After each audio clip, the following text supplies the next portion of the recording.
I'm Huon Hooke, and this is The Real Review.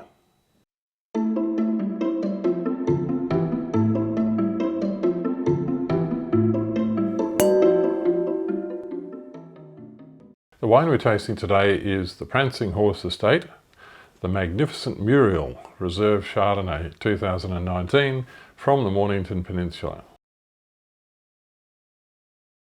So this vineyard, Prancing Horse Vineyard, is in the Red Hill area of Mornington Peninsula. It's quite a high altitude vineyard. It's in very much the same area as Prancing Estate, which is one of the most famous vineyards on the peninsula.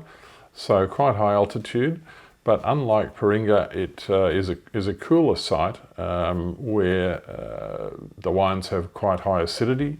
They're delicate. I wouldn't say they're more delicate. But it faces, I think it's due to the aspect of the vineyard, it's not north facing.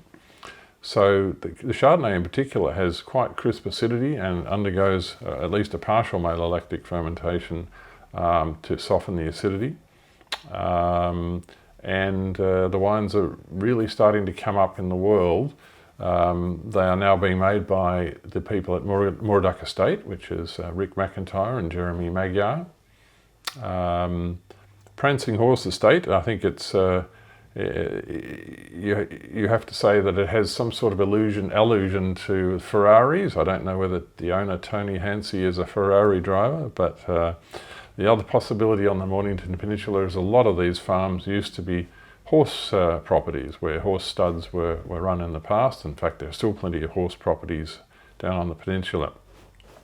Prancing Horse, and this wine is their reserve Chardonnay. It's called the Magnificent Muriel, and that is because a past member of the family, Tony and Kathy Hansi's family, her name was Muriel, and they were celebrating 100 years since she was born in 2020. So she was born in 1920 when they released this wine, and apparently she was a very a popular, well-loved member of the family. So hence the name, the Magnificent Muriel. So what does this wine taste like? Prancing Horse Estate, the Magnificent Muriel Reserve Chardonnay. It certainly has an arresting name. Good colour, plenty of yellow in the colour, which 2 years old, yes, barrel fermented wine, it's about right for a wine of that age and that style. And when you take it to your nose, the first thing I notice is the buttery, spicy characters. The butteriness is probably from malolactic, largely. The spiciness partly from the oak. Not just oak, it's the interaction of the oak with the fruit of the wine. It's quite a complex nose. And when I smell that, I think, wow, this is going to be a wine with a lot of body, a lot of character, a lot of personality. Let's have a taste of it.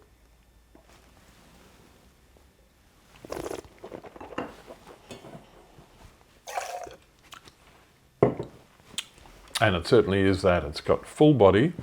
It's nearly 14% alcohol, which isn't that high considering, but there is a bit of heat from the alcohol in the finish.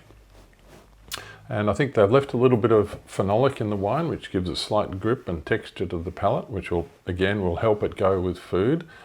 At the moment, I think it's just a little upsy-downsy, and it's just starting to integrate. I tasted this wine a year ago, and it was less integrated than it is now. It's starting to come together.